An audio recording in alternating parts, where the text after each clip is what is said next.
Welcome to Bold Talk series where creativity, leadership, ideas, innovation come together. My name is Epi Ludwig, and today I have a privilege to have a short one-on-one conversation with Victor Mendez, the Chief Marketing Officer at Merchant Token and Verifyo.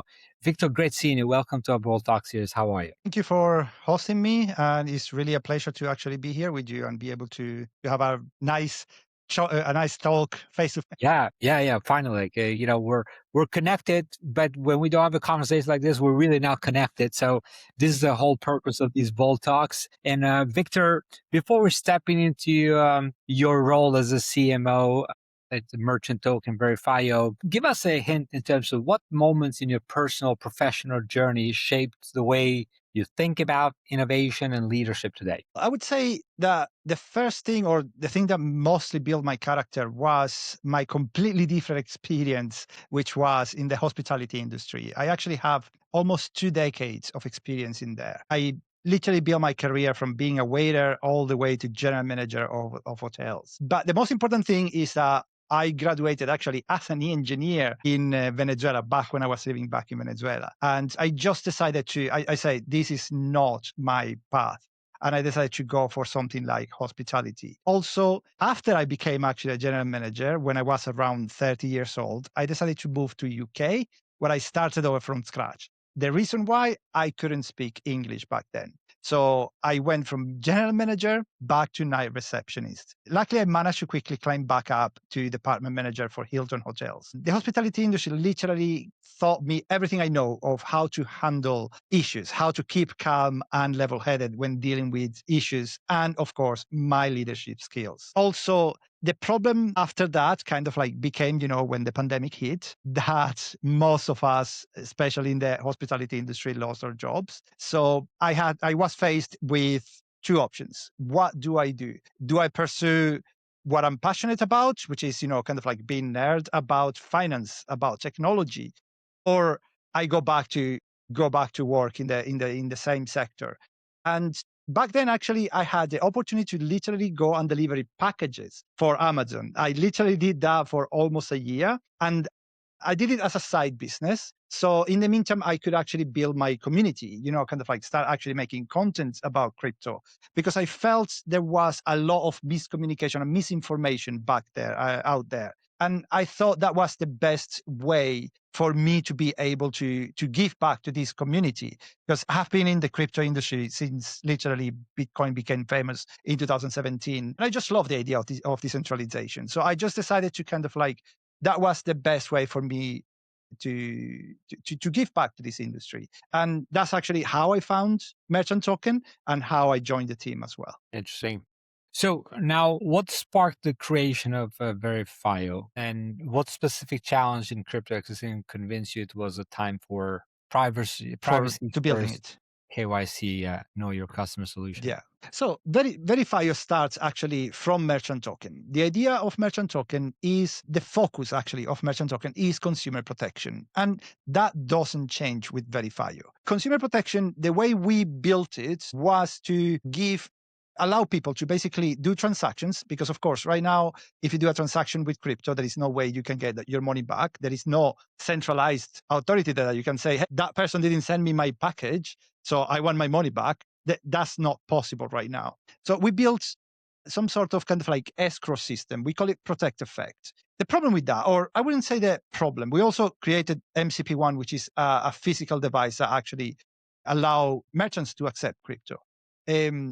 But the challenge with that is that those are systems that merchants don't really want. A merchant doesn't want to give consumer protection, right? Users don't actually know that they need it. So I would say that would be complicated to educate the industry that this is something that they need and they want. In the meantime, as we were developing Protect Effect and MCP1, we come to realize that countries are starting to get all these compliance and all these rules and regulations into the crypto space with MiCA, the AML, the travel rule, all these kind of things are coming to decentralized platforms. The problem with that is that the infrastructure where KYC, for instance, privacy and all of that works in the normal ecosystem, like the normal infrastructure, is not built to handle decentralized payments. So if you were to just imagine that literally, this is what they're asking. The travel rule asks a transaction to travel with your name, your passport, your address, in some cases. Just imagine implementing that in the blockchain. Imagine every transaction in Bitcoin, for instance, will travel with your name and your address. That is just insane for us.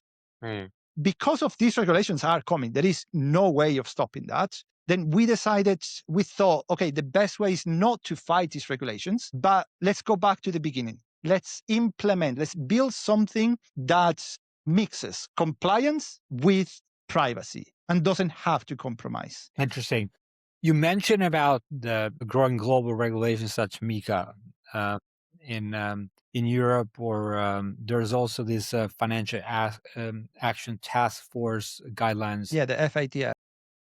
What role does Verify play in helping projects stay ahead of that curve? Well, that's exactly what Verifyo basically is trying to solve. The issue or the burden, I would say, of complying with regulations. Like I was saying before, imagine a platform, especially a decentralized platform, that they have to send transactions, because the way it works is if you send a transaction from one decentralized platform to another, then at that point is when you have to actually send all that data. So imagine if you want to send that through the blockchain, and all of that is public. So that will be a nightmare. So the way we do it is we developed something called zero knowledge proof, KYC. It's something that a lot of people have been actually talking about it. That is, if you just Google it, there's a lot of people actually planning it, but we managed to actually build it something that actually works in this case. And the way it works is basically we just send the information with a badge approving or confirming that the transaction is verified and compliant without actually having to send all that information attached to it. But what's most important is that it doesn't only work for decentralized platforms. It can work for literally any exchange in the world. So not only we are solving a problem, we're giving extra privacy to people, or we call it privacy preserving, but at the same time, we are removing a burden for those exchanges or for those platforms. Imagine a platform that basically their focus is to handle transactions, but instead they are forced by the government to store your data. They're not prepared to do that. They don't care about that. It's extra costs, extra problems for them. So that's the reason why most of the platform, or a lot of platforms, actually get hacked and a lot of data get leaked, because it's not what they're actually building for, right? And it's extremely expensive for platforms. So the way we did it is we're building something that is for free for them.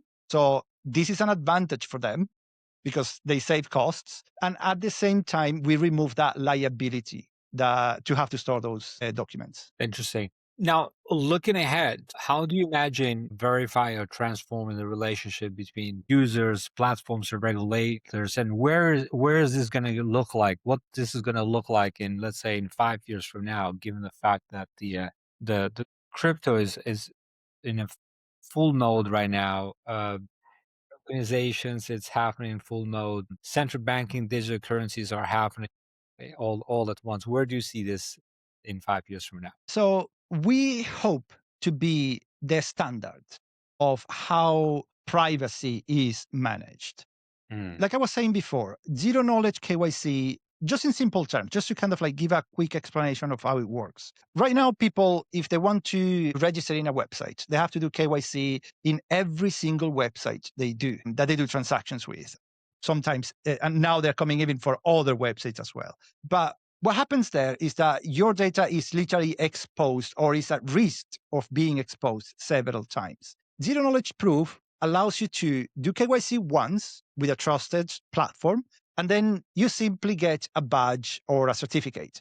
So when you're doing that transaction, you're not going to tell that exchange, oh, this is my name, this is my passport. You will not say that. What you do is you say, hey, I am verified and I am compliant. That's it. That's all you need to know. So by doing that, and that is actually compliant with MiCA regulations, AML, and the travel rules, because we are compliant with all of that, we hope to set the standard that being compliant doesn't mean having to compromise. It doesn't mean having to put your privacy at risk.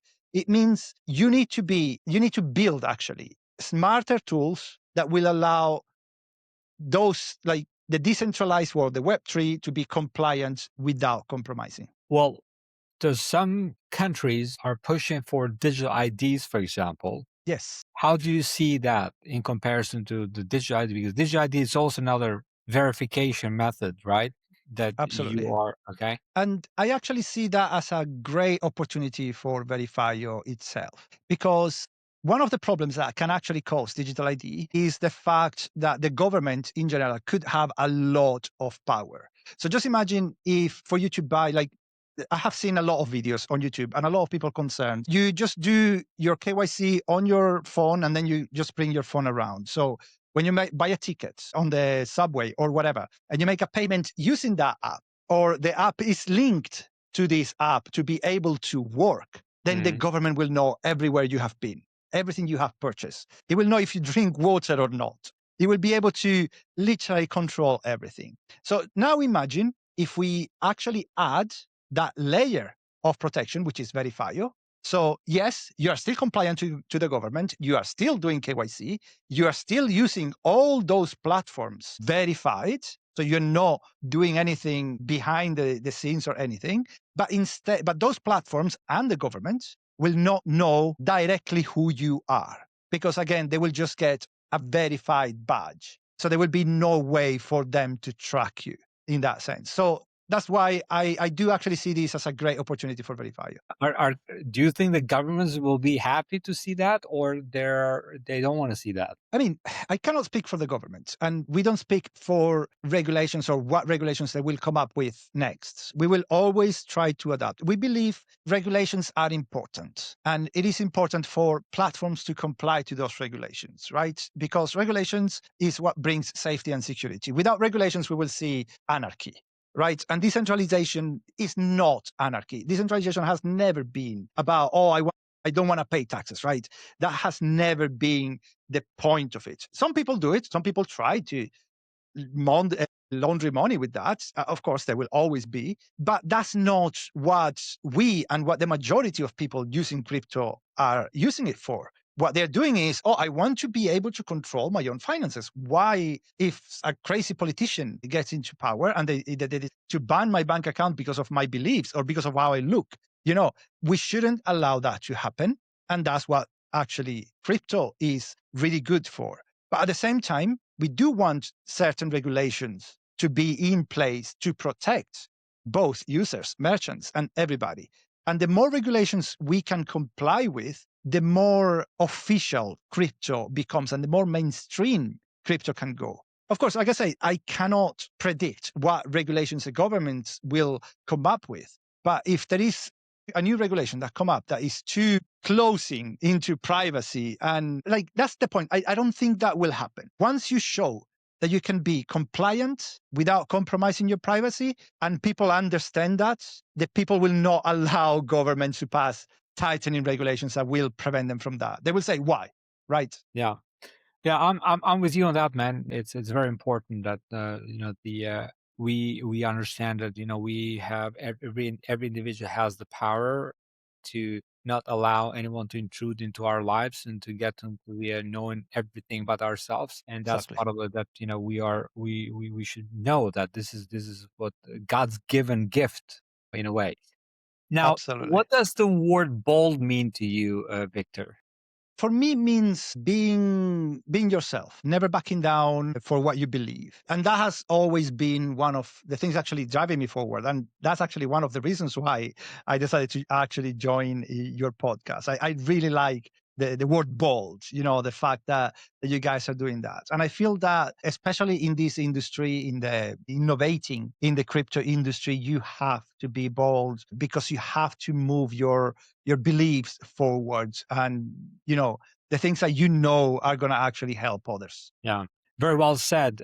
Be yourself, don't try to be something else. I always Exactly. say, like, be yourself and be better version every single day. You wake up with that attitude, Absolutely.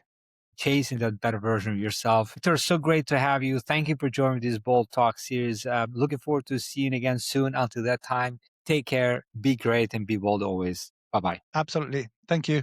Bye bye. Thank you.